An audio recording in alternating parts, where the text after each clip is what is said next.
estamos con Mauro Andino. Bienvenidos a Esto No es Político. En el cafecito, en breve vamos a servir nuestro cafecito aquí en La Mariscal. Vengan ustedes también. Hoy vamos a tener una charla interesante sobre política, sobre sus orígenes, sobre su legado, sobre el peso de ser hijo de, que también tiene un montón. Bienvenido, Mauro, qué gusto tenerle aquí. Muchas gracias, querida María Sol. Para mí es un placer enorme poder estar aquí. Por supuesto, conversar de política, pero también de un montón de temas más que a veces no conoce la gente. Hablábamos hace un ratito de ser hijo de. Hay un peso enorme en eso, ¿no? El hijo de... Además tienen el mismo nombre. Yo no sé por qué les ponen los mismos nombres a los hijos, porque encima culto la a la carga personalidad. es doble. Culto a la personalidad es eso. Y sobre todo cuando se trata de hombres. Y sí, creo que son, de alguna manera, esas taras, lo digo en un buen sentido, sí, ¿no? sí. Esas taras que aún nos atraviesan como sociedad, sobre todo en esas décadas.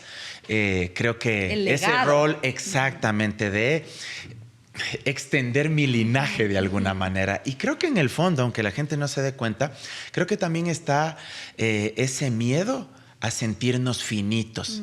Es decir, yo como padre, aún no lo soy, espero serlo, yo como padre siento que si la vida se me acaba, entonces... Continúa en todo, mi hijo. Exacto, todo muere, todo llega a su final. Entonces quiero que de alguna manera trascienda ese legado, que mi linaje se perpetúe. Pasillo justamente con esa letra. Exacto, entonces le pongo el mismo nombre a mi hijo. Entonces inconscientemente también existe eso, ese miedo a sentirse finito.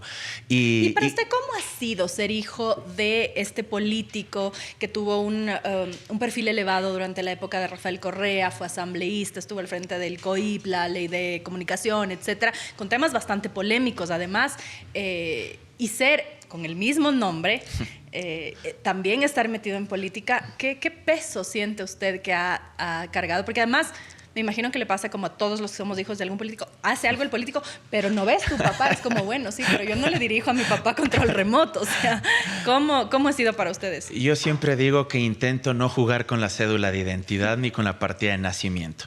En mi caso personal, sin duda existe un peso. Me llamo igual que mi padre. Él es Mauro Andino Reynoso, yo Mauro Andino Espinosa.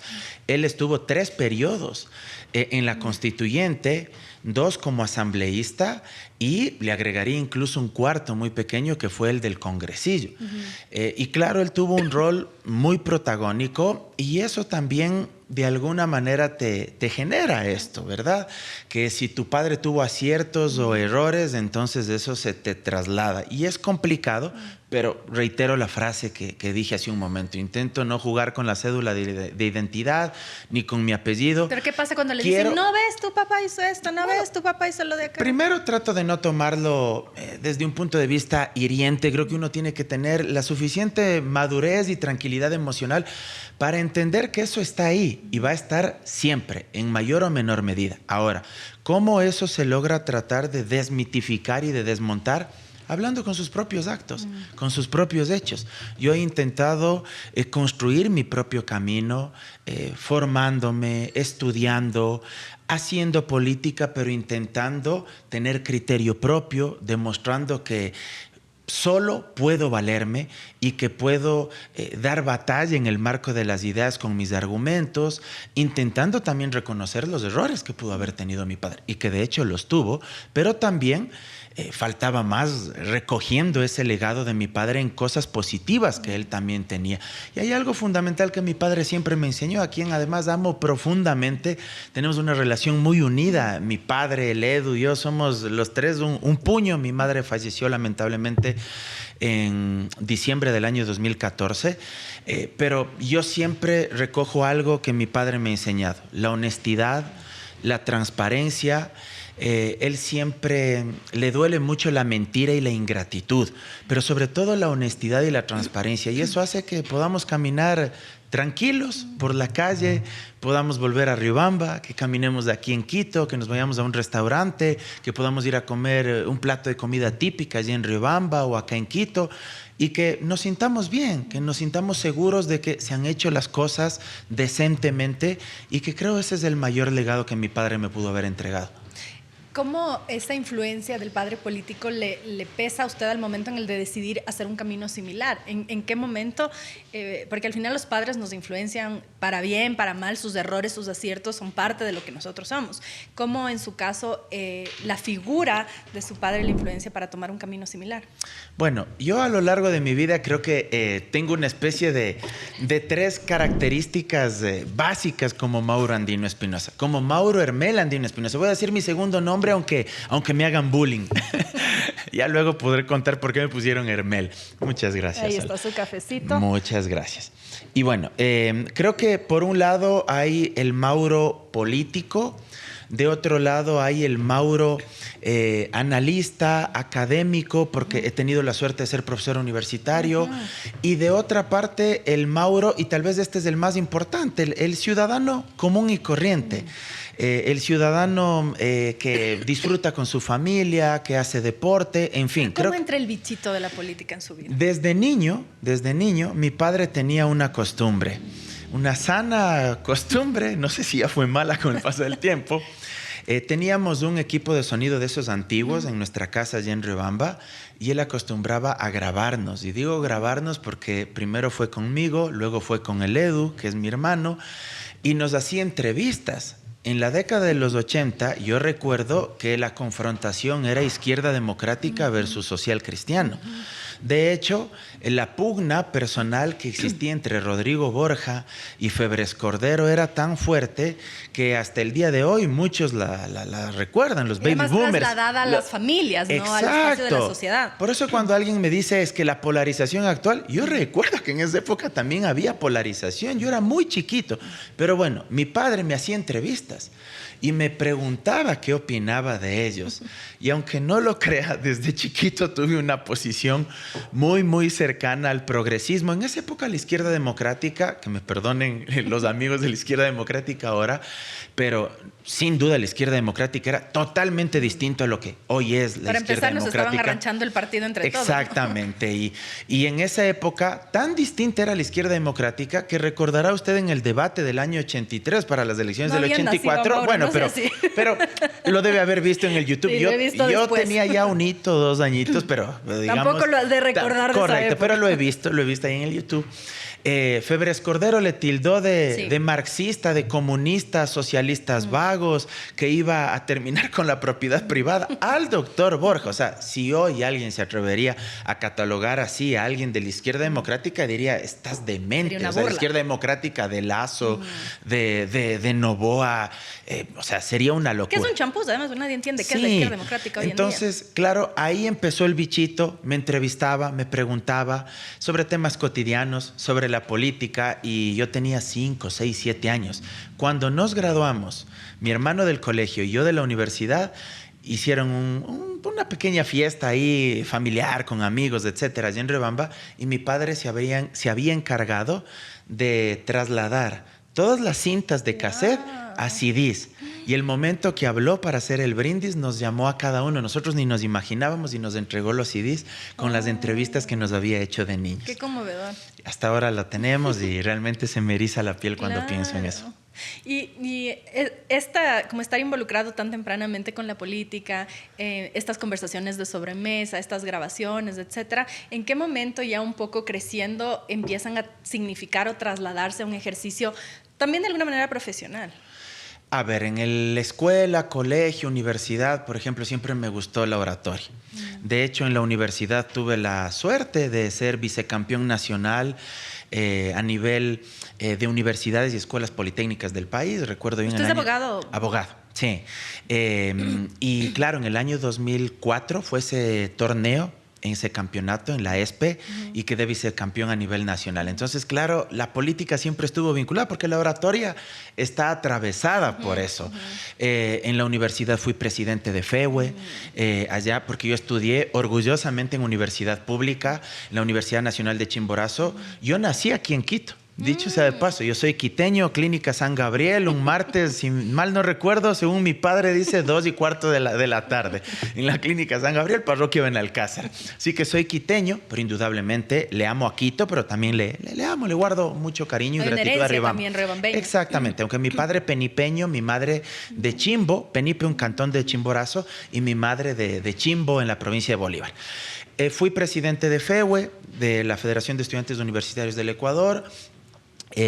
Defendí siempre la universidad pública, salí a las huelgas, por ahí me llevaron detenido un par de veces. ¿Por qué? Cuéntanos eso. Bueno, ahí los enfrentamientos con la Policía Nacional, eran ¿no? las veces que salió a manifestar? Por el alza de pasajes, principalmente, y por la reducción en el presupuesto de la universidad pública. Y por la deuda, además, que existía. Yo recuerdo que cuando fui presidente de FEU, el presidente era el coronel Gutiérrez. Y hay una anécdota. La mayoría de FEUs del país, es conocido esto por la gran mayoría de personas que están en política, estaban cooptadas por el MPD. No es algo nuevo que yo esté diciendo. Creo que la FEUE que yo presidía era la única que no tenía vínculo directo con el MPD. Es no más, era chino usted, como no les era decían, chino. entonces. Yo creo que era más bien de los cabezones. Entonces, por eso ya quedó lo de cabezón. No, mentira. No era por eso. Siempre me han dicho cabezón desde niño, grande, en fin. Pero éramos la única FEUE que no tenía ese vínculo con el MPD y fuimos, creo que, la única en salir a protestar en contra de Gutiérrez. ¿Y por qué digo la única? Porque el resto de FEUes con el MPD estaban vinculados al coronel Gutiérrez porque se reorganizó la Corte Nacional, la Corte Suprema en ese momento se llamaba así, de Justicia.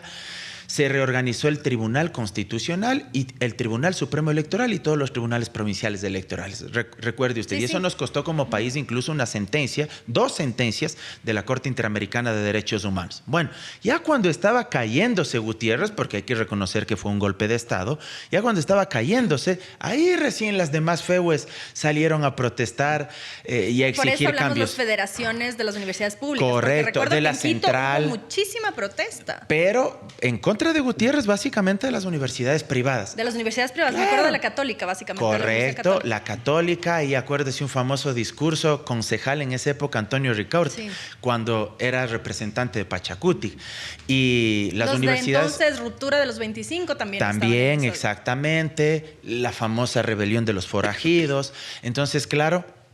en la época del coronel Gutiérrez, acá en Quito fueron las universidades privadas, básicamente. La central no se pronunciaba. Ya cuando estaba prácticamente caído, ahí recién salieron las demás federaciones de estudiantes de las universidades públicas del país. En nuestro caso ya habíamos salido, pero una experiencia muy bonita. Entonces, claro, yo ya tenía ahí un activismo político vinculado a las organizaciones estudiantiles, tanto públicas, porque también teníamos contactos con las federaciones de universidades privadas, y luego pues sí, ya mi padre da el salto a la política. Él es constituyente en el 2007 para aprobarla luego en el 2008.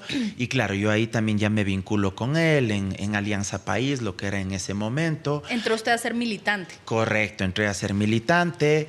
Y bueno, pues luego también tuve la oportunidad. ¿Por qué? ¿Por la influencia de su padre o por qué decidió entrar a Alianza País? Porque hubo como unas militancias jóvenes bastante fuertes al inicio de lo que era Alianza País. ¿Por qué usted decidió ser parte de eso? Bueno, no solo por el tema afectivo con mi padre, sino además porque sí me sentía representado en ese momento por lo que se planteaba. ¿Qué edad tenía usted, Mauro? Yo tenía ahí 25 años. Y estaba graduado de la universidad. Claro, ya estaba graduado de la universidad. Yo estaba estudiando, recuerdo, una maestría acá en la Universidad Católica de Quito. Y bueno, se da este proceso. Más allá de lo de mi padre, yo me identificaba con muchas cosas de Alianza País en ese momento. Hay que recordar los antecedentes, porque Alianza País no es, digamos, un destello de luz que asomó de un rato para el otro. Había una crisis política sin precedentes en el país. El que se vayan todos, desinstitucionalización absoluta. Veníamos de varias caídas de gobiernos. El sistema de partidos estaba absolutamente pulverizado. Había niveles de pobreza bastante elevados, desempleo. Recuerdo yo que en el gobierno del coronel Gutiérrez se permitió el ingreso de los chinos para que vendan mercadería, y eso estaba líquido cuidando a la mediana y pequeña industria, producción nacional. Le digo porque incluso recuerdo yo casos como los de Quinzapincha en la provincia de Tungurahua, Huano en la provincia de Chimborazo, y así podríamos poner otros ejemplos. Y Correa, que era un candidato joven en ese momento, Estudiado porque creo que afuera, tenía 41 con alguna, años. Y en la segunda vuelta, sobre todo, le apuntó full al electorado joven. Yo hasta el día de hoy recuerdo esa propaganda en la que salieron chicos jóvenes ahí bailando, algunos en una onda de hip hop, etcétera, y diversos, afroecuatorianos, indígenas, mestizos. Eso encarnó, eso pegó mucho. Y como él estudió fuera, uno de sus caballos de batalla discursivos fue apoyar a la universidad pública. Yo había sido presidente de FEWE, yo me había comido unas 2 detenciones por las huelgas por exigir que se pague el presupuesto adeudado a la universidad pública. Antes de que continúe, ¿cómo era? ¿Le detenían y luego le soltaban? ¿Cómo funcionaba? Cuéntenos un poco cómo es ser detenido en una manifestación. ¿Tengo que contar todos los detalles? Los que quiera. Le voy a contar ¿Cómo todos es los ser detalles. detenido en una manifestación? Primero, que la gente sepa que mi mamá fue policía de tropa. Así que tenía fuertes discusiones en mi casa porque mi madre era policía de tropa. Mi madre llegó a ser suboficial primero de la policía. Estuvo más de 31 años en la policía. Qué curioso. Entonces era muy anecdótico porque cuando yo salía a las huelgas, y esto, aunque le pueda parecer surrealista, había compañeros de mi mamá que estaban en las huelgas y me gritaban de polo a polo. Ándate a la casa, carajo. Andino, ya deja de salir a joder, a protestar, le vamos a avisar a tu mamá está preocupada. O sea, eso es muy gracioso. Y detrás, claro, la gente, y uno como presidente de FEWE tiene que salir, tiene que liderar. Además, cuando uno está en universidad pública ve un montón de realidades. Y eso para mí fue un aprendizaje enorme. Yo luego tuve la oportunidad de salir a estudiar fuera del país, en España, en la Complutense de Madrid, que es universidad pública, pero la realidad de las universidades públicas en Europa totalmente diferente. Pude estudiar igual acá, en la Universidad Andina, en la Católica, en la San Francisco. Y puedo decir que tengo esa suerte, por el apoyo de mis padres, de haber visto ambos mundos. Y en la universidad pública yo veía a muchos compañeros cómo sufrían, por ejemplo, con el incremento de los pasajes, que a mucha gente le puede parecer una tontería y no es irrisorio. Yo tenía compañeros y compañeras que ese incremento les imposibilitaba pagar el pasaje y tenían que llegar a la universidad caminando. Cuando se retiran, ¿no? Porque o comes o compras el pasaje. Cuando existía la deuda del presupuesto a las universidades, los aranceles también para pagar matrícula en la universidad pública, porque la gente piensa que la gratuidad en la educación superior siempre existió, y eso recién se incorpora en la Constitución del 2008. Se tenía que pagar una matrícula. Y había chicos, por ejemplo, en carreras muy costosas como medicina, que no tenían para pagar en ese momento 500, 600, 700 dólares de matrícula. Entonces, eso a mí me permitió también entender esas realidades. Y claro, mi padre se vincula a Alianza País, uno de los ejes centrales del discurso era apoyo a la educación pública. Sedujo, eso enganchó y claro, ahí empecé a militar. Pero no se vaya ahí, estaba hablando de cómo era en las manifestaciones, los amigos de su mamá que le decían vaya a la casa. Y bueno, cuando me detuvieron... Y le detuvieron compañeros de su mamá. Claro. O sea, compañeros policías exactamente, de ella. Sí hubo por ahí un par de experiencias turras, bien feas, porque... ¿Qué le pasó? En esa época, no sé ahora qué sucederá, pero bueno, yo sí creo que hoy también existe lo que voy a decir, pero te maltrataban, sí te golpeaban. Y eso era feo. O sea, entonces, sí le pegaron. Claro, totalmente. Sí, eso sucedía y sucede hasta ahora. O sea, quien diga que eso no pasa y que solo te detienen y que tal vez solo ese rato te forcejean un poco, está mintiendo. Y o sea, ahí una sí, vez detenido le pegaron. Claro, sí. Y recuerdo la última vez. Esa sí fue una experiencia bastante dolorosa, pero voy a utilizar un término bastante coloquial. Yo siempre fui muy resabiado. Muy resabiado. Y en la segunda, cuando me detuvieron, me metieron a la prevención, ¿sí? Y me rodearon de policías y el oficial que estaba a cargo del operativo me gritó delante de todos los policías. Estábamos con 3 o 4 compañeros más que nos habían detenido.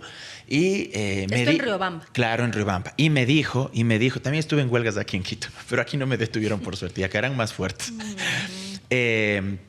Y cuando estaba ahí detenido me empezó a gritar y a sacarme en cara lo de mi mamá. hijo de tal y cual, no sabes que de tu mamá tragas, que a tu mamá nosotros le pagamos el sueldo, que ni sé qué. Yo, más resabiado, yo les dije que no, pues que al final del día a mi madre le pagaban todos los ecuatorianos porque todos contribuíamos con el tema de impuestos. Pero a gritos, en me fin. imagino esto en un intercambio así un poco Sí, intenso. bastante tenso y bastante fuerte, la verdad. O sea, bastante incómodo. Pero al final, bueno, ¿cómo nos canjearon? Porque hubo un canje. Esto sí me da vergüenza. Porque secuestraron un bus y Los compañeros. Sí, y a cambio del bus, venga Mauro, por favor, para que ya no le pase nada. O sea, soltamos al bus a cambio de que suelten Correcto, a los 4 o 5 compañeros. Eso sí me da mucha vergüenza, pero son anécdotas de la vida y son parte también del activismo político, de la movilización, de lo que... su mamá? Se Ya en preocupaba casa, muchísimo, se preocupaba muchísimo. Mi madre sufría mucho por esos temas, porque mi madre no quería que yo salga a protestar. Además, estaba como que entre la espada y la pared. Además, siempre me gustó hablar, debatir. Entonces, no es que yo solo salía a las marchas. Yo hacía medios de comunicación allá en Riobamba. Ya había 2 canales de televisión locales. Entonces, claro, yo salía y hablaba y planteaba muchas cosas, exigía.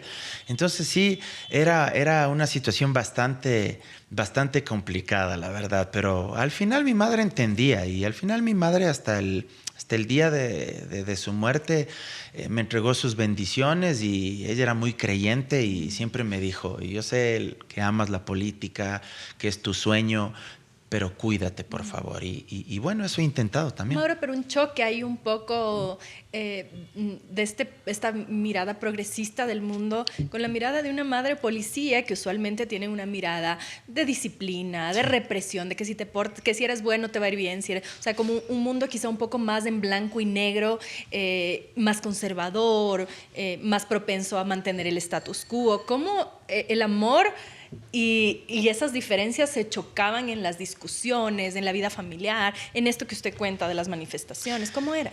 A ver, sin duda mi madre era una mujer muy rígida, bastante fuerte. Realmente ya en la familia quien tenía así la línea, el don de mando era mi madre. Mi padre siempre ha tenido en cambio un carácter súper afable, al contrario de lo que tal vez muchas personas piensan o recuerdan de mi padre, siempre saliendo con su traje y corbata y sus lentes en las entrevistas cuando era asambleísta. Mi padre es totalmente distinto a lo que proyectaba. De hecho, yo creo que ahí faltó mayor comunicación para humanizarle más a mi padre. Pero mi madre era súper dura en eso.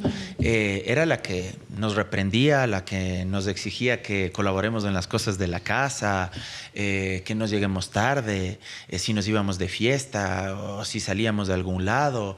La autoridad. Sí, literalmente la autoridad, literalmente. Pero creo que eso también me enseñó muchísimo, porque si tal vez ambos habrían sido demasiado relajados, creo que tal vez habría sido un tipo que se desbandaba más ahí en la universidad. Claro, porque por un lado es la libertad, por otro lado Exacto. es el límite, ¿no? Yo creo que había un equilibrio ahí. De hecho, cuando yo me fui a estudiar en España, mi padre, que es tan sensible y tan nostálgico, a él le partió el corazón que yo me vaya más de un año a estudiar en España. Se puso súper triste. Y mi madre, en cambio, si bien le dio tristeza, pero cuando hablaba con mi madre por teléfono, ella me decía, ni pensarás en regresarte, ¿ah?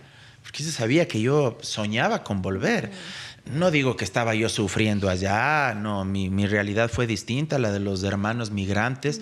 Eso sí, pude palpar de cerca porque yo arrendé una habitación en un departamento de ecuatorianos que me arrendaron esa habitación, pero ellos, claro, no estaban estudiando, ellos estaban trabajando. Entonces, claro, yo no es que tenía grandezas allá, pero digamos que tenía para tener una vida digna y dedicarme a estudiar, que es a lo que fui. Y la condición de un estudiante suele estar en general en mejor situación. Empezando porque no te ven como le ven al obrero migrante. O sea, a mí como estudiante, los españoles me trataban mejor porque sentían ellos que yo no les iba a quitar nada, que yo iba más bien a dejar algo en términos económicos, porque yo no estaba trabajando, yo no le estaba quitando una plaza de trabajo. Va a pagar la universidad, el transporte, la diversión, el arriendo, lo que fuera. Exacto. Entonces, A pesar de eso, yo sí extrañaba y el Ecuador, yo amo este país y extrañaba mucho. Tiene un arraigo fuerte. Fuerte, a morir. Y mi hermano y mi padre, y obviamente mi madre, pero mi hermano y mi padre, o sea, yo les extrañaba a morir. Y mi madre me decía, ni pienses regresarte, vos regresas el día que ya estés graduado. El día que estés graduado, ahí regresas, hasta tanto no. Entonces, claro, sí era algo bastante distinto, la relación que había con ambos, pero eso me sirvió mucho. A veces también creo que soy demasiado duro conmigo mismo cuando algo no sale como yo quisiera, porque mi madre era muy perfeccionista. Y usted es hijo mayor, los hijos mayores tenemos cargas diferentes. Pero el Edu también es así, por eso siempre hablamos y creo que somos muy proclives a flagelarnos cuando algo no sale perfecto. O sea, pudo haber salido bien o súper bien, pero queremos que salga perfecto. Entonces, bueno, creo que eso es un poco parte de lo de mi madre, pero la mayor sensibilidad, eso de ser más sentimentales por parte de mi padre. Y Mauro, usted decía hace un momento que su madre fallece en 2014. ¿Cómo le marca la muerte de su madre? ¿Cómo, si nos quiere contar qué le pasó y cómo eso marca? La pérdida de un padre es una cosa brutal. ¿Cómo marca eso en su vida? A ver, tal vez este es el tema más duro que yo hable, ¿no? Yo siempre digo que cuando murió mi madre, mi vida entró en un periodo de sombras. Es la etapa más oscura de mi vida por un montón de circunstancias. Es la primera vez que lo voy a contar. Gracias por compartir. Todo completo. He hablado sobre lo de mi madre, pero completo lo voy a contar ahora. Se muere mi madre, y yo me divorcio, no tuve hijos. Se casó jovencito. Sí, y yo vine de un proceso electoral, porque yo fui candidato a alcalde en Riobamba muy joven. Creo que me aceleré ahí, pero eso también me enseñó, me hizo madurar. Han pasado 10 años ya de esa experiencia y he crecido, he aprendido mucho. Pero fueron 3 momentos, fueron así. Primero la derrota electoral, yo tenía 30 años. El divorcio, la muerte de mi madre y luego el divorcio. Entonces yo creo que fueron 2 años en ese lapso supremamente duros, pero sin duda lo más fuerte, la muerte de mi madre. Ninguno de nosotros pensábamos que mi madre se iba a morir, ni mi hermano Edu, ni mi padre, ni yo. Mi madre muere un jueves en la noche. Para amanecer al viernes ya nos comunican formalmente que estaba muerta. Nosotros creemos que ya en la noche del jueves estaba muerta. Cuando subimos a verla en terapia intensiva, conectada con un montón de cables, entubada, etcétera. Y mi madre entra por una operación al corazón. No le funcionaban 2 válvulas, había que cambiarle. Y se supone que con el avance de la tecnología, pues esta operación apenas tenía un riesgo de un 5%. En la práctica esto no sucedió. Y recuerdo yo que subimos a verle, ya le vimos súper mal, y luego a la madrugada, para amanecer el viernes, nos dijeron que teníamos que despedirnos. Cuando a mí el intensivista me dijo eso, yo entré en shock. Yo hasta ese momento no me había imaginado que mi madre en verdad podía morirse. O sea, yo estaba convencido todavía de que mi madre iba a salir. ¿Y su madre era joven en ese momento? Era joven. Mi madre creo que muere, a ver si mi padre tiene este rato 71, estamos hablando del año 2014. Hace 10 2015. años. Hace 10 años mi madre tenía 60 años cuando muere, 60 años. Había cumplido años, precisamente una semana antes de la operación. Cuando el intensivista nos dijo eso, yo pegué un grito de aquí hasta el cielo, hasta el infinito. Recuerdo que lo que yo grité fue, no, doctor, no, eso no puede ser. Mi mamá no se va a morir, mi mamá no se va a morir. No se puede morir mi mamá. Y o sea, yo me derrumbé. Me acuerdo que mi hermano me abrazó y fue terrible. Luego ya ir y verle a su madre ahí conectada y decirle que que te despides, es algo que te marca para toda la vida, algo muy doloroso. Entramos en un proceso de depresión súper fuerte. Mi hermano, mi padre, cada uno vivió la tragedia de distintas maneras, porque además mi madre no estaba pues en un proceso degenerativo con una enfermedad donde tú de alguna manera, no digo que no sea duro, pero donde tú vas viendo pensando, el camino. exacto, y dices, algún momento va a pasar. Esto era una intervención que se supone no era complicada, salía del hospital y todo seguía bien. Exactamente, pero no se dio así. Antes de entrar a la operación, habló con cada uno de nosotros, y esto es algo muy loco. Creo que mi madre sabía que se iba a morir, habló con un montón de personas, incluso con algunas personas con las que tuvo alguna diferencia, alguna rencilla, habló de pronto pidiéndoles disculpas, diciéndoles que todo está bien, porque ella creo que en verdad sabía en sus adentros que se iba a morir. Qué fuertes. Cuando ya muere, viene una tía materna, hermana de mi madre, y saca una cadena que a mí me dieron en el bautizo, cuando me bautizaron de recién nacido. Y yo siempre quise esa cadena. ¿Y sabe por qué no me entregaba a mi madre? Porque decía que en alguna fiesta o algo yo voy a perder la cadena. Y cuando ya muere, viene mi tía y me dice, la ñaña me pidió que te entregue esto. Ya mi madre había muerto. Entonces cuando me entregó la cadena, yo me derrumbé. Fue dura esa época, muy dura en lo personal, muy dura para mi hermano, muy dura para mi padre. Cada uno lo vivió de diferente manera. Ahí mi hermano vivía en Argentina, él estaba trabajando en DirecTV Sports, él ya tenía su vida hecha, muy jovencito, pero tenía un plan de vida súper interesante. Ya había cubierto un mundial, el de Brasil 2014, como presentador, incluso con Pablo Giralt y otros de los topas ya de DirecTV Sports. Yo estaba en Rebamba, mi padre seguía siendo asambleísta, y hablamos con mi hermano y dijimos no. Tenemos que regresar y tenemos que estar al lado de mi padre, porque yo creo que si no estábamos junto a mi padre se nos iba. Yo creo eso. Yo le escuchaba a mi padre llorando a solas en la ducha mientras estaba bañando. Vivíamos en un departamento de 3 habitaciones. Y yo le escuchaba a mi padre llorando en el baño, encerrado. Y qué duro el quiebre también, no solo la pérdida de su madre, sino enfrentar al quiebre del padre, que normalmente es esa figura protectora, ¿no? Él lloraba encerrado en el baño. Yo dije, no, yo me voy.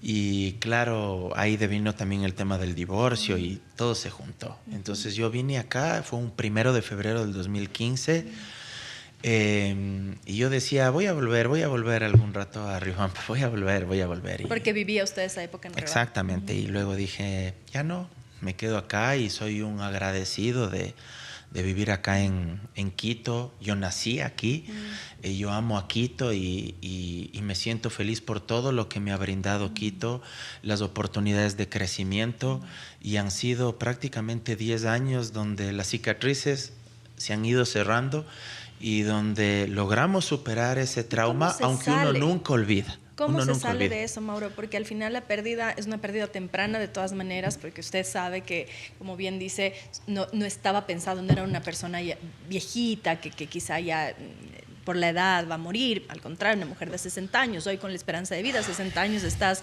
totalmente activo, trabajas, haces deporte. Es decir, la vida para ella no estaba pensada en ser truncada. Así como ustedes salen de esta pérdida y de esta orfandad, que la gente que ha perdido padres dice nunca sana, o sea, aprendes a vivir con el dolor. Primero, creo que ahí entendimos los tres, pero sobre todo el Edu y yo, porque mi padre había tenido pérdidas. Él perdió en el año 81, me parece, a mi abuelo, que nunca pude conocerlo, pero creo que sobre todo el Edu y yo entendimos lo verdaderamente importante. Cuando yo había perdido la alcaldía me dolía mucho, porque tenía la ilusión, en fin. Había apostado todo de mí para lograrlo y era peladito, 30 años. Me aceleré, me adelanté y yo creía que esa derrota era importante y me dolía. Cuando tenía problemas con mi pareja, creía que eso era lo más importante. Cuando perdí a mi mamá, Ahí entendí que ese era el verdadero dolor. Nada se le compara, nada en lo absoluto, nada. Recuerdo que unos días antes de la operación, 2, 3 días antes, fuimos al Supermaxi de la Isabela Católica, el que está cerca de la Salesiana. Aquí en Quito. Con mi madre. Y yo amaba la fritada con tortillas que me hacía mi madre. Y estábamos haciendo compras y ella ya había visto una persona, porque mi madre ya estaba jubilada de la policía. Y ahí había una persona que se quedó desde ahí, Janetcita, que trabaja con nosotros. Claro, nosotros pensábamos que iba a ser temporal hasta que se recupere mi madre. Y me acuerdo que mi madre me dice, compremos carne de chancho para que la Janetcita te haga la fritadita que tanto te gusta, mijito. Y yo le digo, no, le digo, esperemos hasta que te recuperes y ahí tú misma me haces. No, no hubo una nueva vez. ¿Cómo se sale? Creo que con mucha unidad familiar. Cuando yo veo amigos que pasan esto, creo que la unión familiar es fundamental. Estar juntos. Creo también que no hay que cometer errores, y lo digo abiertamente, como de pronto dejarse llevar por el alcohol, por encontrar salidas ¿Tuvo fáciles. ese instinto? Sí, a veces entre los tres. Yo creo que uno tiene que ser lo más transparente posible. Entre los tres, a veces en un compromiso familiar, de pronto nos pegábamos las copas y llorábamos abrazados. Pero literal, llorábamos abrazados los tres, y cada uno a su manera. Somos tan unidos que yo tengo este tatuaje y son tres pirámides. Y la madre. ¿Ya? Esta pirámide, aquí dentro, no sé si usted observa, es un cajón de lustrabotas, porque mi padre fue lustrabotas de niño y vendía el periódico en Quito y Guayaquil. Y este triángulo tiene el rostro de Russell Crowe, a propósito que ahora ya va a salir Gladiador 2, porque mi hermano, en cambio, ama esto. Y mi hermano siempre repetía esa frase, firmes y dignos. Entonces son dos pirámides, y esta represento yo porque es un corazón, porque yo siempre creo que las cosas hay que hacerlas con corazón, y porque mi madre murió de una operación al corazón. Entonces son tres pirámides que están juntas, que nos representa a los tres, y esto vendría a ser un espíritu, el espíritu de mi madre abrazándonos a los tres. Y esto es el rostro de mi madre cuando era jovencita. No lo había visto. Es el rostro de mi madre cuando tendría unos 21 años. Que por cierto, mi madre era muy guapa y el Edu salió a ella. A mí me hicieron mal hechito. Creo que yo fui el resultado de mala planificación familiar. Entonces el guapito, pero inteligente igual, porque si no él se enoja luego. No, me gusta que me digas eso. Guapo, pero sobre todo inteligente, hermano, para que no te enojes. Y es la verdad, es muy inteligente.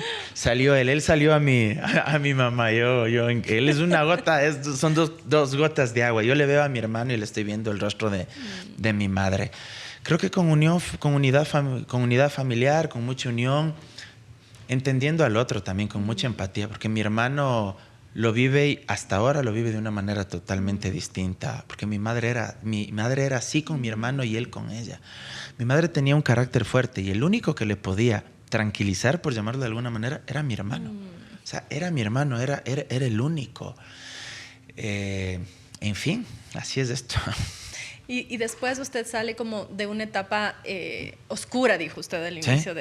Cuando empezó a contarnos esto, por el divorcio, por la pérdida. Aparte de esta unión familiar, a usted como persona, ¿qué le ayuda a recomponerse y como un poco a encontrar de nuevo un camino y quizá también un sentido a la vida? Porque estas pérdidas tan profundas, tan dolorosas y de afectos tan irreemplazables como es una madre, pueden hacerle a uno también desviarse de ese camino. ¿Cómo usted recupera su camino y dice, a ver, me divorcié, perdí a mi mamá, perdí las elecciones, ¿ahora qué hago? O sea, como un poco no saber ni dónde estoy parado, ¿no? Quiero decirle textualmente una frase que yo tengo aquí en mi estado de WhatsApp, y por eso estoy abriendo esto. A ver.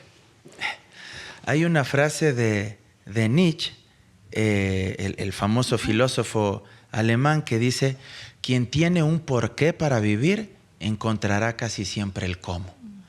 Y creo que eso me pasó a mí en lo personal. Yo amo la política. Y esos 2 años para mí fueron catastróficos. Yo no quería saber nada de nada. Hubo momentos en los que no quería levantarme. Yo no quería ir a trabajar. Y en un momento determinado es como que dices, ya, o sea, ¿qué amas? ¿Qué es lo que te moviliza? Y todos tenemos sueños. Y en un momento determinado yo dije, no, o sea, yo debo luchar. El mismo legado de mi madre, la memoria de ella, hacía que me movilice. Yo le prometí algunas cosas a mi madre que espero cumplirlas y no quiero contarlas porque creo que es mejor realizarlas. Cuando ya ocurran nos cuentan. Exactamente. Y eso hizo que me levante. Y yo dije, no, yo te prometí un par de temas, yo te voy a cumplir. Creo que para mi hermano fue igual. Y para mi padre esta frase aplica en relación a nosotros. Creo que él logró salir del bache porque el porqué para vivir y el encontrar el cómo fuimos nosotros. Fuimos nosotros, o sea, al punto que mi padre hasta el día de hoy no ha logrado o no ha querido rehacer su vida. Más allá de que nosotros le hemos dicho, padre, hazlo. O sea, nosotros no debemos ser tu impedimento, pero él nos ve como sus hijos chiquitos todavía. Él se desvive por atendernos y nosotros a veces nos enojamos y le decimos, pero viejo, ya así podemos hacer las cosas. Y él nos dice, ya cuando sean padres se darán cuenta. No me priven de esto porque mi alegría es poder atenderles, poder darles lo que ustedes quieren. Entonces, una relación súper especial. Y algo que nos ayudó en la práctica fue el deporte. Full. O sea, siempre nos gustó el deporte. Las endorfinas del deporte. Sí, total. O sea, yo sí digo cuando veo a un amigo que está depre porque se separó, se divorció, porque se le murió alguien, yo le digo bienvenido al club. O sea, dedícate a correr como loco. O anda al gym, ¿Usted corre? No sé. ¿O qué hacían? Sí, a ver, corro. Corro de 10 hasta 21 kilómetros. Hemos podido competir en eso. ¿Y ha hecho maratones o medias maratones? Media maratón, sí. Por eso digo hasta 21 kilómetros. El loco del Edu, él sí está enfermo. Él hasta 42 kilómetros y corre todos los días, de verdad. Pero sí le tengo sana envidia porque tiene un abdomen planito. Y yo ya, luego de los 40, ya tengo 41 años, ya la pancita, por más que haga ejercicio. Y además me gusta el pan. Y aunque coma pan integral y el segundo sin arroz no es segundo, entonces sí es complicado. Pero corro mucho, con mi hermano igual, y juego fútbol, siempre jugué fútbol. Mi hermano igual, últimamente ya anda más dedicado al atletismo, a las maratones, ha participado igual fuera, en Alemania, en Estados Unidos. Qué chévere. Pero en lo personal corro, la Quito Últimas Noticias, ahí corrimos con mi viejo, los dos le acompañamos para ir al ritmo de él. Claro. Y claro, ya no alcanzaba. Mi viejo tiene 71 años y corrió la Quito Últimas Noticias. Bueno, dicen que con la edad además mejora, la gente que corre es mejor mientras a una edad no tan temprana, sino incluso yo recuerdo que alguna vez vi una maratón, gente, o sea, viejitos de 80, 90 años corriendo y yo decía, Dios mío, yo tengo 23 y no puedo correr. Yo le veo a él enterito, la verdad, le veo yo enterito, aunque él es muy nostálgico, él es un tipo muy sentimental. Y sensible, como sensible. Muy sensible. A veces usted llega al departamento y le encuentra solo a él viendo videos en YouTube y escuchando música triste, que a él le gusta. Es la música andina triste. Además él canta. Entonces él grabó en la década de los 80 2 long play, ya le decían el abogado cantor. Se presentaba en coliseos y todo. Le pagaban por presentarse. Ya le vamos a invitar acá que nos cuente de eso. Entonces él grabó 2 sencillos en discos de acetato. Y luego, pues como era parte de la Sociedad de Autores y Compositores de SAICE, grabó igual ahí un par de canciones en 1 o 2 CDs, me parece que sacaron. Entonces es muy romántico, muy nostálgico. Pero correr, jugar fútbol, nos ayudó un montón. Hoy ando dedicado más al spinning, a sacar piernas, y eso me saca el aire y eso me ayuda un montón a tener paz mental, a tener mayor tranquilidad emocional en lo que comento, en lo que opino, sobre todo ¿Es explosivo, Mauro? A veces sí, lo reconozco. A veces sí, no generalmente, pero sí he tenido unos 3 o 4 episodios que no vale la pena mencionar con quiénes, porque sí me arrepiento. De gana les di mayor amplificación. Pero en espacios que de entrevistas, ¿en dónde? No, en Twitter. Como intercambios. Sí, en Twitter, básicamente. Agradezco la pregunta porque si no habría quedado ahí en el aire como que en entrevistas. No, más bien en entrevistas creo que soy supremamente sereno. Pero es como apasionado, ¿no? O sea, Sí, soy defiende apasionado. con vehemencia ¿Sí? las cosas. Pero nunca pierdo el control. Con usted mismo he tenido la oportunidad de estar en otros espacios, en debates duros, fuertes, sí. apasionados, pero nunca pierdo el control, ni aunque me digan lo que me digan. Creo que en televisión, en radio, en los debates, creo que ahí sale otro Mauro. No sé por qué, pero ahí sale otro Mauro mucho más apasionado, firme, con determinación para defender lo que creo, pero siempre intento hacerlo con argumentos, María Sol. O sea, no me gusta eso de ir a repetir puros lugares comunes o de repetir lo que dicen otros. Siempre trato de llevar evidencias, de demostrarlo con argumentos. Creo que ahí me sale el Mauro académico. Si yo doy clases, yo di clases en la Universidad Politécnica Salesiana, en la Internacional, en la Tecnológica de Guayaquil, en la técnica de Cotopaxi, uno tiene que sostener lo que está enseñando. No puede ir nomás pues ahí a repetir cualquier cosa. Entonces, siempre intento hacer eso. Y obviamente el debate también tiene que ser apasionado, tiene que ser emocional.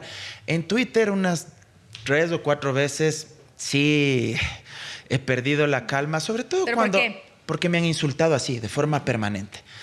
A mí no me molesta, por ejemplo, que me molesten con los pelos y el peinado y los pelos parados. ¿no? A ver, a mí me dicen pero cabezón. digamos, hay algo de clasismo y de... Sí, a ver. De identificar que el puyoso, que son sí, términos que han usado con que el indio, que el hongo. A mí eso no me... A ver, yo me siento orgulloso además porque, a ver, nací aquí en Quito, pero yo viví en una provincia eminentemente indígena. Yo tengo una cercanía y una vinculación muy estrecha con el movimiento indígena y probablemente se acentúe más. Pero candidato por Pachacutic. Ya veremos. pero yo en lo personal vengo de una provincia donde la mayoría de la población es indígena, donde viví. Guamote, Colta, Lausí, Chunchi, las parroquias rurales de Riobamba, Cacha, San Luis, Flores, Punín. Es decir, yo he visto y he vivido. Mi padre fue lustrabotas, vendía el periódico, vendía caramelos, limpiaba carros. ¿Cómo me voy a sentir mal por ese tipo de cosas? De paso, desde niño me han dicho cabezón. O sea, lo de cabezón es algo que yo lo llevo con alegría. Mi mamá me decía cabecita. Mi padre, sí, cabezón. Y mi hermano, cabezón o cabeza. Mi novia me dice cabezón. Es algo que está ahí presente. ¿Y qué es lo que le molesta? Cuando ya se meten, por ejemplo, que hijo de tal y cual, que te insultan a la madre o que te acusan de corrupción. A mí eso sí me molesta porque, reitero, si algo valoro de mi familia, el legado de mi padre, de mi madre, es que podemos caminar tranquilamente por la calle. Hoy estamos aquí en Quito, felices de estar aquí, radicados aquí, en mi ciudad donde nací, pero el día de mañana puedo ir a Riobamba tranquilamente y luego cuantas veces quiero y comparto y disfruto. Y hay propósito, Mauro, en entrar en esos debates. Y le pregunto porque esa ha sido una conversación recurrente con gente que ha estado en estos espacios, ¿no? La violencia que hay en los espacios digitales. Cuando hemos sentado con periodistas aquí, bueno, en el caso de las mujeres, ni le cuento lo que nos dicen, o sea... Pero lo he leído. Y yo me pregunto a veces, mi duda era, ¿hay que evidenciarlo? ¿Hay que responder? Al final yo he concluido que sí hay que evidenciarlo porque de ahí surge el piedrazo, ¿no? Entonces empiezan diciéndote que prensa corrupta, que no sé qué, y después sales a una manifestación, te lanzan una piedra como a Freddy Paredes y casi lo matan, porque se avala a través de este discurso violento.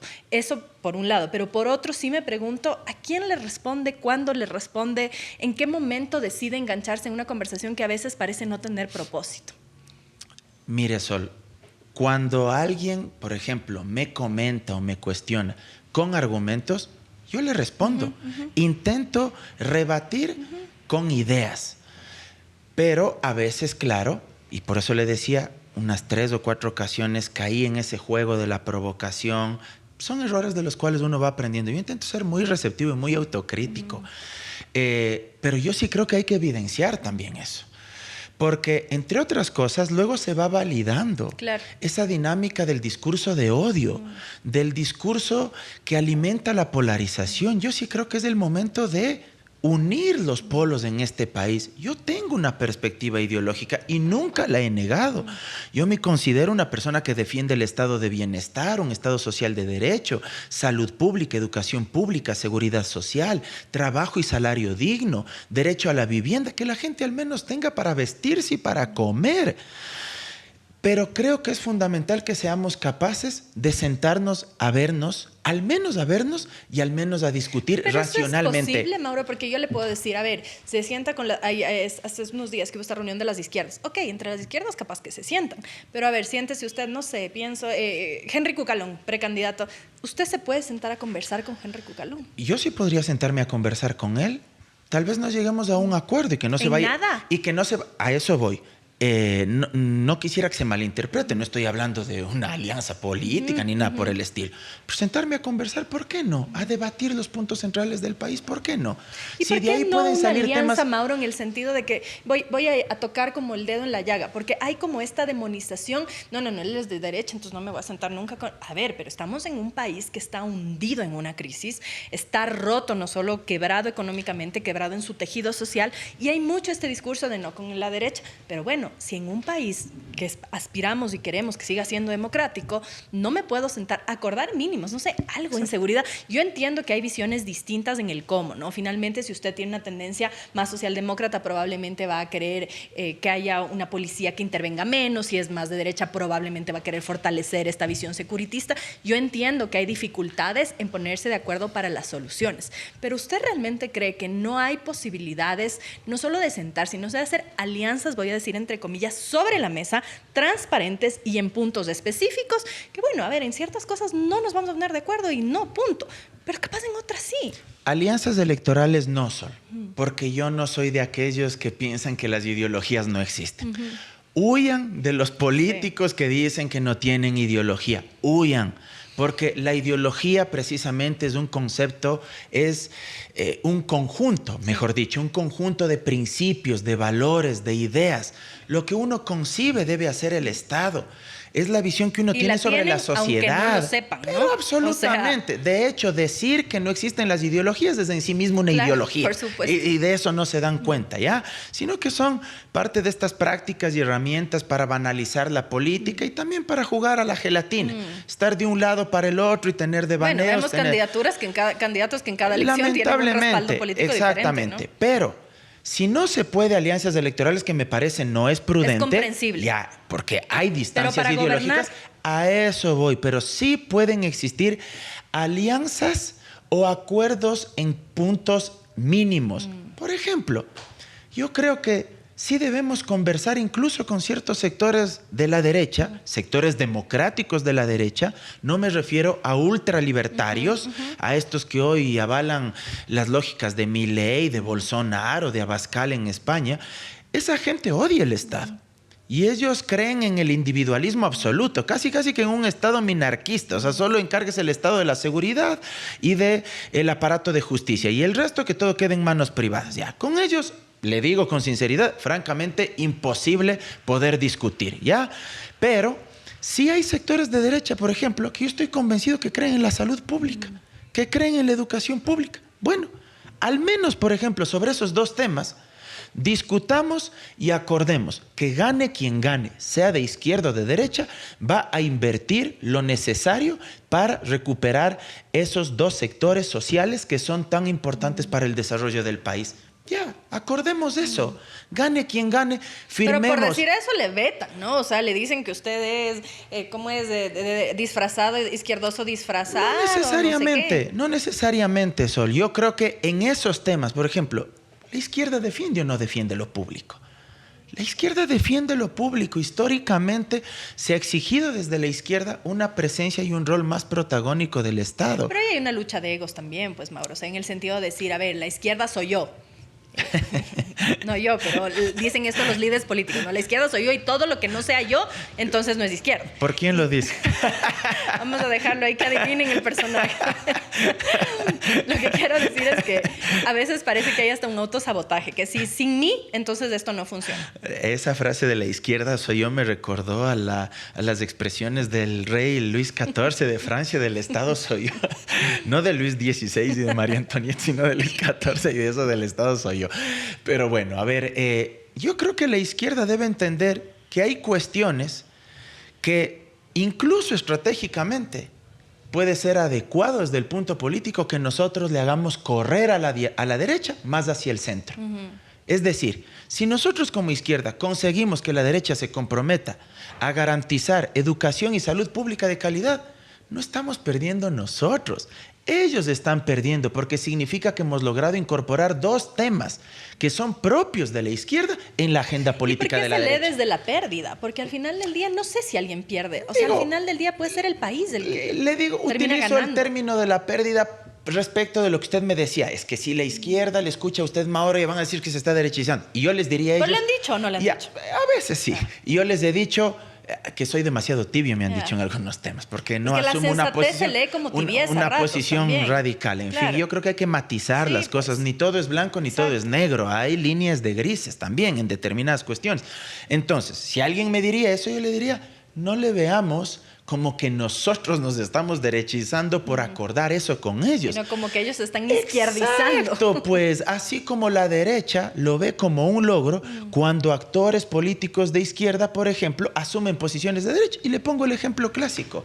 ¿Usted cree que la derecha no aplaude cuando ve a actores políticos de izquierda apoyando una política de seguridad que es punitivista, que incrementa penas por quedar bien con la masa? Esa es una propuesta de la derecha y la izquierda en infinidad de veces ha caído en ese engaño.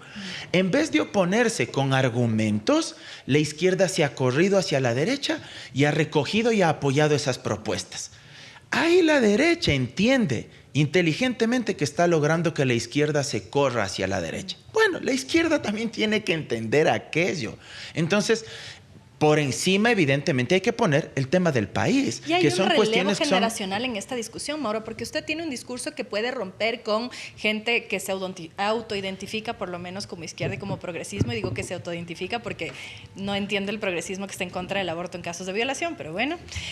¿Usted cree que también hay una brecha generacional en esa discusión? Porque a ratos uno escucha a ciertos líderes, al expresidente Correa, a otros gobernantes que son nacidos, no sé, en los 50, 60, y que es como, da ganas de decirle, señor, sí sabe que el muro de Berlín ya cayó, ¿no? O sea, entonces no sé si es que en esa discusión también hay una brecha generacional. Usted dice, tengo 40 años, hasta los 80 ya hay 30, 20 años de diferencia entre ellos. En estos discursos, quizá de alguna manera un poco más conciliadores. Mire, yo creo que la izquierda sin duda es heterogénea, sobre todo en América Latina. No quiero justificar, pero también hay que entender de alguna manera en qué momento se formaron y surgieron precisamente esos actores de la izquierda. Y claro, eran momentos históricos donde aún la ola conservadora estaba irradiada en todo el espectro político, cultural, social, económico, no solo del Ecuador, sino del mundo. Pero también es responsabilidad de esos actores políticos tener empatía y tener la capacidad de comprender que el mundo no es el mismo.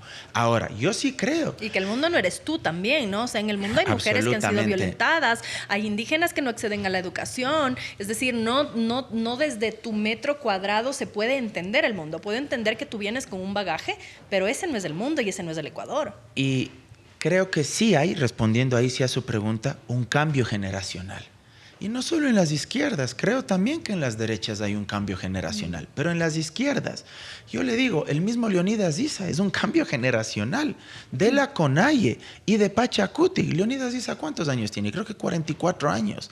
es un actor joven y que viene siendo relevante con críticas, con aspectos que le favorecen o que le alaban, pero que viene siendo relevante en el escenario nacional desde el año 2019. Es decir, él empezó a proyectarse nacionalmente cuando incluso era más joven. En la misma Conaya, Pauqui Castro, usted tiene ahí otros actores. En la Revolución Ciudadana, Jairén Noriega.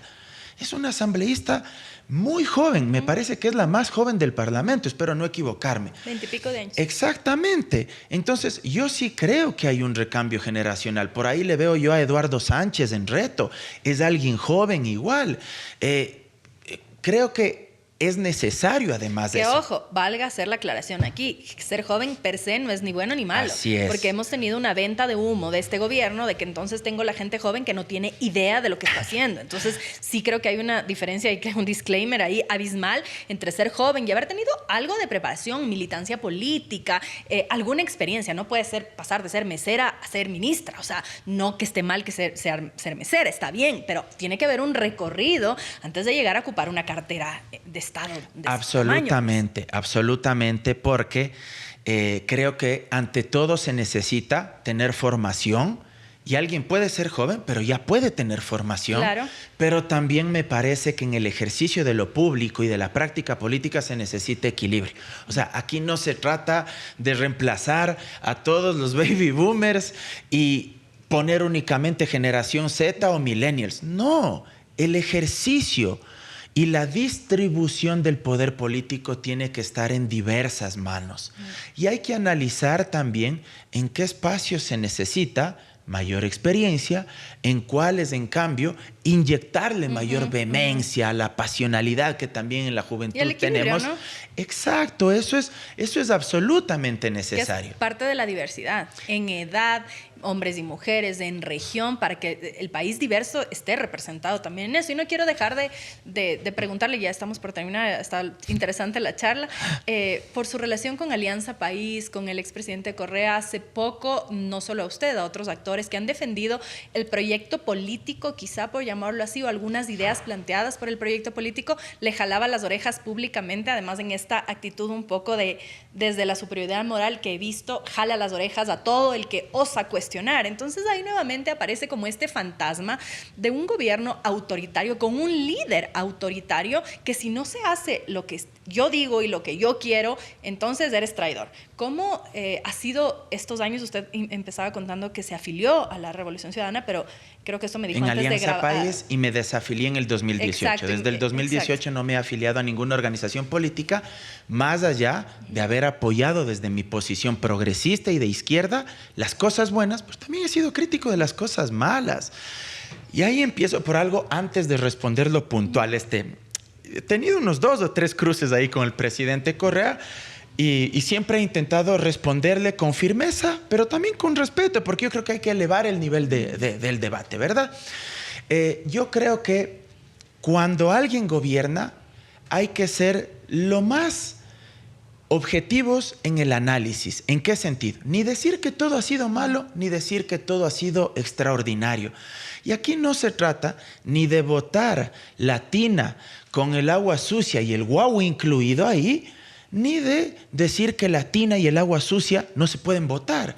Yo creo que si se baña el guagua, hay que quedarse con el guagua, pues. Hay que botar el agua sucia y quedarse con la tina. ¿Y quién es el agua sucia en este ejemplo? Siempre hay actores que ensucian los proyectos políticos. No voy a dar nombre porque capaz hasta me granjeo ahí algún problema de tipo personal, pero siempre hay actores en todas las organizaciones políticas y creo que deben entender y deben tener la capacidad moral para ver hacia la interna y entender que no todos son buenos. O sea, sí hay personajes tóxicos al interior de la Revolución Ciudadana. Y hablo de Alianza País, como quiera, le hablo a usted de esto porque usted no ha militado en el Partido Social Cristiano. ¿Quién se volvió tóxico, por ejemplo? Ronnie Aliaga. O sea, yo no entiendo por qué tuvieron que esperar tanto como para desprenderse de él. Y luego me parece un error usarle al mismo Aliaga, que es una persona totalmente desacreditada, para usar sus criterios como válidos para disputas judiciales. Con la fiscal. Claro, o sea... ¿Y Glass, Mauro? Yo creo que de Glass tienen todo el derecho para defenderlo, ellos como compañeros de él, como militantes de la Revolución Ciudadana, pero lo que a mí sí me parece un error, y esta fue una de las causas por las cuales tuve el cruce de tweets con el presidente Correa, lo que no cabe es hacer bandera de lucha exclusiva la libertad de un hombre y eso poner por encima de las verdaderas necesidades de la gente. La gente quiere una agenda política ciudadana.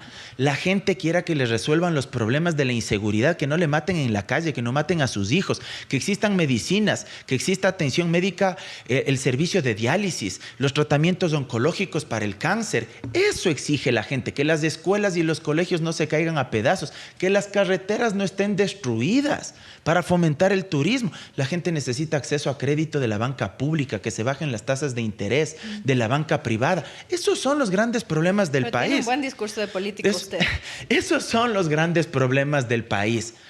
Si usted prioriza la agenda judicial de uno o varias personas, entonces se está desconectando de la realidad de la gente. ¿Usted cree que a la gente le importa los problemas del Consejo de la Judicatura, del Consejo de Participación Ciudadana, el juicio político a la fiscal? Que ojo, yo no defiendo a la fiscal. Yo en Teleamazonas, en el programa de Andrés Carrión, fui tajante. La señora es selectiva. Ha hecho las cosas bien en algunos casos y en otros, vea, le mete retro o le pone pausa y luego de un tiempo saca a colación. El celular de Fernando Villavicencio. ¿Dónde está el celular de Fernando Villavicencio? ¿Por qué no se explota la información de Fernando Villavicencio? Para aclarar los hechos. Ya, pero ¿usted cree que eso debería ser prioridad este rato? Debemos construir el Ecuador posible antes del Ecuador ideal. ¿Sueña Mauro con ser presidente? Después de escucharle esto ya me da ganas de ponerle el balcón, ¿no? El discurso. Solo para terminar la frase. ¿Sabe qué es el Ecuador posible este rato antes que el Ecuador ideal? El Ecuador posible es tratarle al paciente que entra desangrándose a terapia intensiva para evitar que se muera.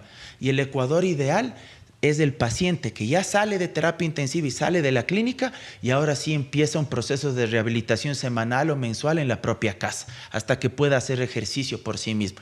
Y el Ecuador posible necesita respuestas a estos problemas urgentes. Eso es lo que requiere el Ecuador posible.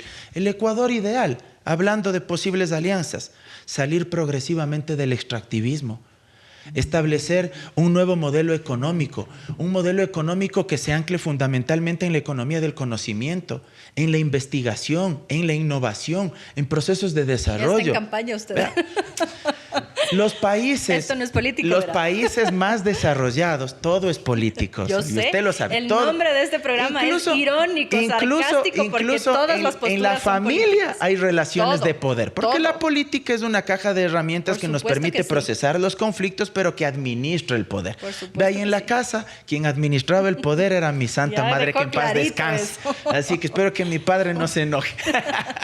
Entonces, mire, países desarrollados, Taiwán, China, Japón, los asiáticos, los países nórdicos, Alemania, entendieron que la investigación, la innovación, el desarrollo, el conocimiento les iba a permitir crecer para no depender de qué, de los recursos naturales, porque algún día se acabarán. Entonces, creo que eso es lo urgente y me parece que es fundamental comprender aquello. Ahora, usted me pregunta, ¿algún día quisiera ser presidente de la República? Sin duda alguna, sí quisiera ser presidente de la República, porque yo quiero servir a mi país, quiero servir a la gente.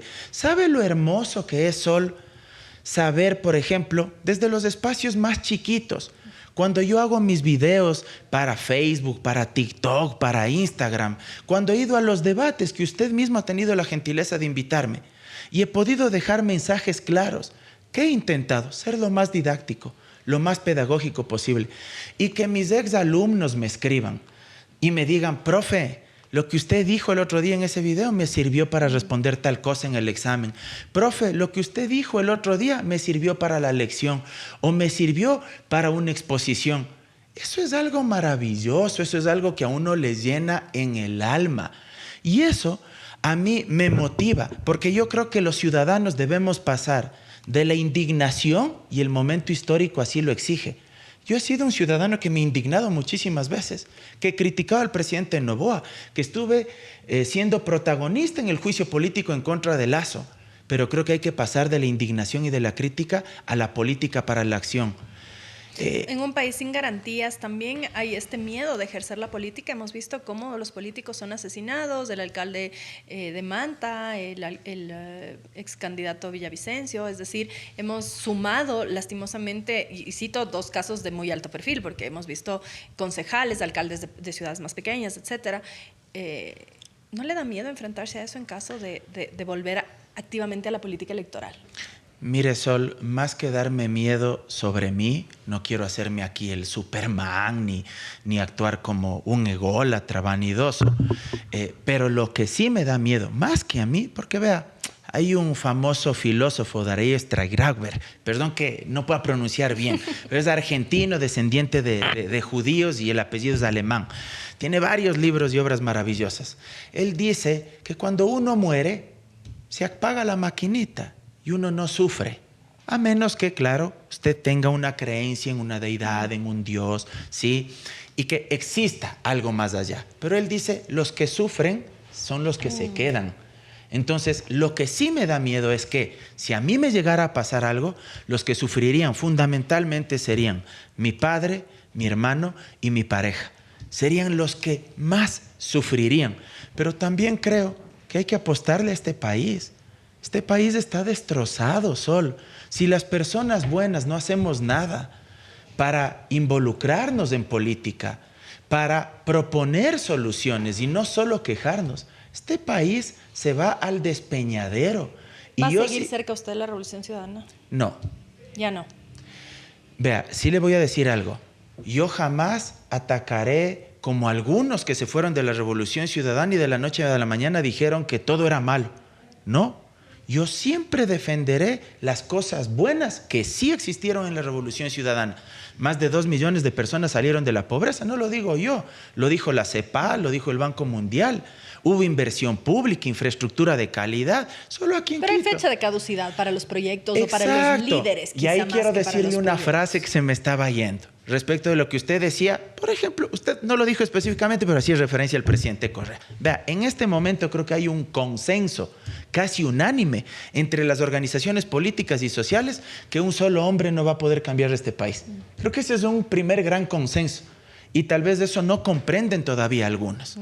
Hay un primer gran consenso de que una sola persona no va a poder transformar esta lacerante realidad. Por eso se necesita de muchos actores. Pero fue tajante en decir que no volvería a la Revolución Ciudadana. No, yo no voy a... O sea, aunque le llamen, le busquen para una candidatura, le busquen para una alianza. Bueno, una alianza es distinto porque no depende de mí, ni yo soy el dueño de un partido. ¿Pero hoy ni milita usted quisiera en hacerlo. algún partido? No, no estoy militando, más allá de que sí estoy en conversaciones directas para poder participar política con otro partido, que no le voy a decir, pero que ya durante los próximos días y semanas ya se hará público. Le dejo ahí con capaz para cuando salga este episodio ya sabremos. Probablemente, y donde hasta el día de hoy me han recibido con mucho afecto, eso sí. Siempre ¿Y esos no son los famosos, perdón que le corte Mauro, camisetazos? No, en lo absoluto, porque yo no he estado afiliado a la Revolución Ciudadana. Hasta 2015. Por eso en Alianza País hasta el 2018. Del 2018 acá han pasado 6 años. A ver, Mauro, no sé, estabas en la Revolución Ciudadana o en Alianza País y hoy vas a estar, no sé, me invento, la Izquierda Democrática, en donde sea. No, la Izquierda Democrática no, por favor. No deje eso ahí porque luego los trolls editan y van a sacar solo eso. Así Vamos que, por favor. eliminación. Entonces, digamos, por Mauro favor. Andino estuvo hasta 2018 en la Revolución Ciudadana y hoy está en el partido X. Mire, lo único que le voy a decir es que los camisetazos operan sobre todo cuando ese transfugismo político, que yo mismo he sido muy crítico, se da a corrientes ideológicas distintas. Y sobre todo se dan a corrientes ideológicas distintas. Y esto tal vez es algo que mucha gente no analiza. ¿Cuántos presidentes, cuántos asambleístas de derecha se han hecho de izquierda? Deme un solo nombre. No hay. Al revés. Ni en la región. Es al revés. ¿Por qué? Porque aquí sí voy a ser un tanto duro y radical. Bueno, pero ahí sí le van a poder decir igual algunos nombres de los que eran del Partido Social Cristiano y luego se fueron a la Revolución Ciudadana o Alianza País en su momento. No Alexis recuerdo Mera. yo. Me parece que Marcela Guiñaga pero, también digamos, había trabajado no fue un actor que ganó mediante votación popular. Yo de Marcela Guiñaga no he sabido que haya sido social No cristiano. había trabajado en algún momento en la administración social cristiana cercana. No sé, algún yo no he momento sabido que le realmente. cuestionaban, no estoy segura, pero ¿ya? le leí que alguna vez le cuestionaban Pero eso. mire, la mayoría de los que se pegan el cambiazo son de izquierda a la derecha. Y eso sí me parece repugnante.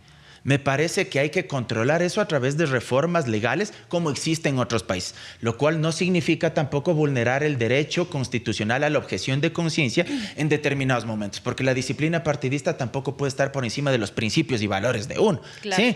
Ahora, si yo me voy a una organización política, será una organización que represente la visión que yo tengo sobre el Estado, sobre la sociedad, sobre el mundo, entendiendo que yo siempre he luchado por los derechos económicos y sociales de la gente, pero también creo muchísimo en muchos valores de la democracia liberal, de la democracia representativa. Por ejemplo, que un proceso electoral tiene que ser libre y transparente. Ya me están haciendo señales que del tiene tiempo. que ser libre no y le digo transparente. que usted se habla bastante.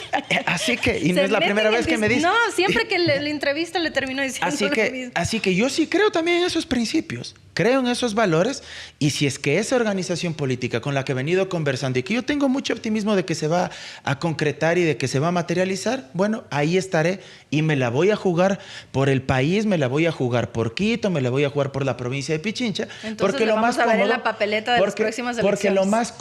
lo más cómodo sería cruzarme de brazos y decir, yo tengo un ingreso, mi padre también tiene la oficina, el estudio jurídico acá, puedo volver a dar clases y cruzarme de brazos y decir, no, no pasa nada porque me da miedo.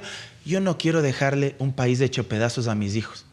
Yo sí quiero que este país nos invite a soñar. Y eso para mí es algo por lo que hay que luchar y hay que luchar radicalmente. O sea, le podemos ver en la papeleta en las próximas elecciones.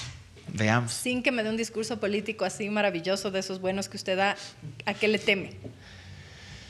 Pero no me diga nada político. No. A la muerte de mi padre y de mi hermano. Eso me atormenta mucho más durante los últimos años. Perdí a mi madre, ya sé el dolor terrible que se siente. Casi se acaban nuestras vidas. No sé lo que pasaría si es que mi padre o mi hermano se fueran. No quisiera imaginarme porque realmente me volvería loco. ¿Y qué es lo que le enoja? La hipocresía. ¿Ha perdido amigos? ¿Ha perdido gente cercana? Sí, detesto la hipocresía.